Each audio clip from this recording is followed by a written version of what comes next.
guys, so not all mods are created equal. Sometimes you'll install something on your truck and maybe the first time that you see it, you'll get that little dopamine hit, but then that's about it. Now, on the other hand, sometimes you'll install something that every time you see it on your truck, you'll get that little excited or proud feeling, which to me just reassures that I spent my hard-earned money and time on the right thing. And that was definitely the case when we installed a similar product to this on the Duramax, which I ended up enjoying a lot more than I originally thought that I would.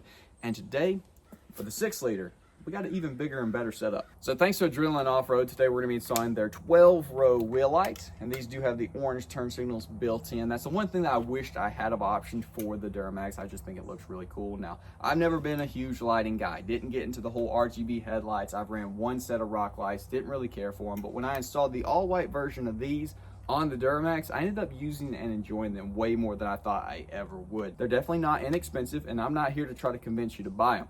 I'm just going to show you how I install them, my experience with them. If you want to pick them up, I'll have a link to them in the description, but if not, I just hope you enjoy the video. So let's go ahead and flip the camera around. I'll show you all what comes with the kit. So these do come pre-made and they are solid. Half of the inside light is not stuck down in case you need to move either one of these brackets. This is a universal kit, so it's just going to depend on your specific dust shield. Got a pamphlet, got our main box, which is going to talk to our app or our remote. Got our left and right input here, which we will have to wire into some kind of input. Got our negative and power, which you're going to have some additional wire to connect that, obviously. Comes with some screws to mount these guys, some zip ties to secure your wheel light if need be, like the light to the metal if the 3M is not secure enough for you. Then it comes with, should be 2 extra length connectors, and then 4 standard. This is, like I said, a universal kit, so it's all going to depend on how long your specific truck is on what you're actually going to use. And thankfully, we do have 4-wheel disc brakes that we're going to be installing these on today. If you do have drums on the back, there's going to be some extra steps. It's going to be a little bit different of an install, and I can't help you out with that today because we got disc brakes, thankfully. Every single wheel light install is going to be done a little bit different because the caliper and rotor sizes, as well as the direction and location of the brake lines. So install it however you want, but I'm going to walk y'all through how I did it on this specific truck. So I was able to do it without removing the rotors or the calipers. I used 3 of the brackets because that's basically as many as I could due to the dust shield, which will also have an effect on your truck. The size of it depends on how many brackets you can put on the truck. 3 is plenty for me. 4 is advised. 6 would be amazing. 20 would be even better, you know, of course. I got everything stuck down, new zip ties just to help hold it down where the 3M is. We've got our wires running right here in line to follow up with the rest. I mounted to the back side of the dust shield. There's essentially 2 different ways. You can take the rotors and the calipers off, drill your holes and do it through this direction, which is easier to access as far as drilling the hole because you don't have all this bull crap that is the suspension and frame in your way. But obviously you'll have to put your rotors and calipers back on with the wheel light, which can definitely complicate things. How I got it on without removing stuff, you can bend the brackets. You can bend them in or out. I mean, I wouldn't do it a dozen times because they're going to get weak and break. I just went at it from the backside, which is fine. You just have to potentially cut down your screws, which is what I did because the gap is real small. If you have full length screws, it will be touching your rotor, and obviously that wouldn't be good. So I just took some clippers, cut the screws in half, basically just went to the back, mark your hole, grab your drill bit or whatever, scratch it, drill that. I like to go ahead and put one in loosely, hold it into place, drill the second, then the third, however many you got. You can do it that way, or you can just mark it and drill it, but you don't want to put 100 holes to the backside of your dust shield trying to line it up. I put a couple, I ain't even gonna lie to y'all. Anyways, front is done. Time to tackle the rear. Just got done with the rear, and it did end up being a lot easier because the rotors and the calipers are much smaller, yet the dust shield itself is a lot bigger. So I was able to use 1, 2, 3, 4 of the brackets, only took 1 off. And it is on there super duper secure, same as the front, attached from the back side of the dust shield. Gonna run the cable along the same line as the brakes right there, and that is her. So yeah, definitely the rear was easier, but the front wasn't that bad either. Either way, I'm gonna go ahead, figure out the whole wiring situation, and then I'll catch up with y'all after. Well, obviously it's gotten dark on me, but I will say the wheel lights work, and they definitely make finishing up things in the dark much easier. Got some turkeys strolling through this morning. But let's quickly go over our wiring. So I put the control box in between the transfer case and the fuel tank on the frame rail. Zip tied all of our extra line up there with it, nice and neat, out of the way. It's not going to get snagged on anything.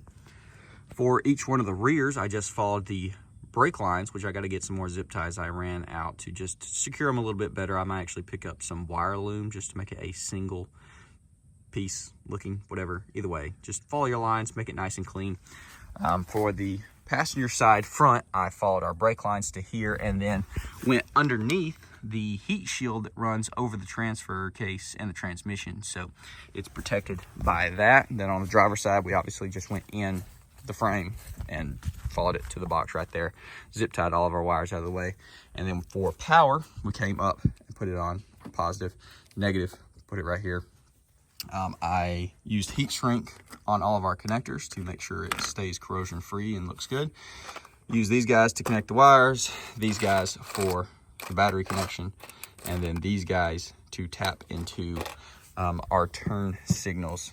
The colored wire, there's 3 of them. Go to the color on the turn signal, and you can obviously on the control box, like you saw, there's a left and right input so that the truck knows to engage the orange when you hit your turn signal on each side of the truck. We are all wired up, cleaned up for the most part. Gonna go back, like I said, with some more zip ties and maybe some wire loom just to do a little bit better job. But we are ready to go ahead and check this beast out.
Just got a little bit of moonlight. Y'all can probably barely see the reflection on the truck. Complete darkness out here, and we are about to flashbang the world.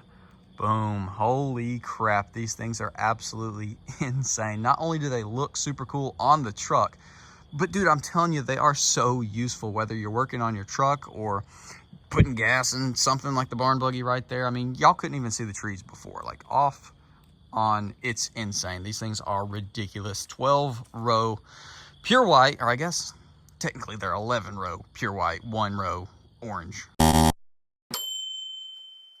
should have done them so much sooner. I need to do them on every truck. I just genuinely really enjoy them, and they look super cool, not only in just darkness out here, but like rolling around in town and stuff. It's just a super, super clean look, and I think the orange turn signal is just a icing on the cake. I absolutely love it. I'm gonna be honest, skip rock lights. Just get wheel lights, and you will have the lighting of both, basically. So you get the white coming through the wheels, so it looks super cool, but then you also get the backsplash, which lights up your entire undercarriage.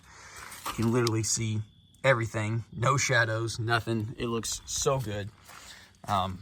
Definitely showing that we need our first polish on the KG1s. They're looking a little cloudy, ain't gonna lie. From the back or the front, you do see the lights coming out of the wheels, but you don't see the rings, which is how I think it should be set up. I really don't like when the rings are hanging inside the wheel, and it just doesn't look good to me. I much prefer it being fully inside the wheel. Now, if you got like 16 wides or something, good luck, or you're running big spacers, going to be a little bit more difficult. But here with the 14 wides, it worked out absolutely perfect, and I'm stoked with it, dude. So huge shout out again to Adrenaline Off-Road. I will have a link to them in the description, and I should have a discount code. Not sure how much it is. These are expensive, but sometimes you got to pay more to get a high quality product, and I truly believe these are a super high quality product. Now, you do have to spend a little bit more money after the fact to get the rest of the wiring and everything. So, you know, on top of this being pretty expensive, then you got to spend another probably 50 bucks. And the way that I wired them up, which was just, y'all saw tapping into the headlight, turn signal, they still work when the lights are off if you hit your turn signal. So I'll show y'all that real quick. So the wheel lights are off, just like we're cruising around during the day. You hit your turn signal and they cut on still, which I am totally fine with. I think it's a nice little touch that people would appreciate. And, you know, the more lighting that you can say, hey, I'm turning, I guess the better. So we turn them on. See the white over there, the orange here, and then immediately, as soon as you turn them off, pops back to pure white, and it looks absolutely amazing. And of course, there's a bunch of different features that you can play around, do, you know, flash, I guess, seizure warning, wig wag, what they call this. It's absolutely crazy. You can do like the breathing where it like flutters in and out. You can turn the speed up on how fast. You can, you know, leave them on still, but turn your brightness way down. Let's see. Yeah. And you can use it on your app as well if you don't want to carry around this guy. Just do it on your app. So yeah, there she is, guys. I am stoked with it. Hopefully y'all did enjoy the video. I know I didn't do a step-by-step, but hopefully I talked y'all through the process of how I installed it. It's not super hard. Just take your time, mark everything, line it up. You're gonna be good to go. That's gonna be about it, guys. Hopefully you did enjoy. Be sure to comment down below, leave a like, subscribe if you're new, check out the links in the description, pick you up a hat or a decal. I greatly appreciate it. And with that said, I will see y'all boys in the next one.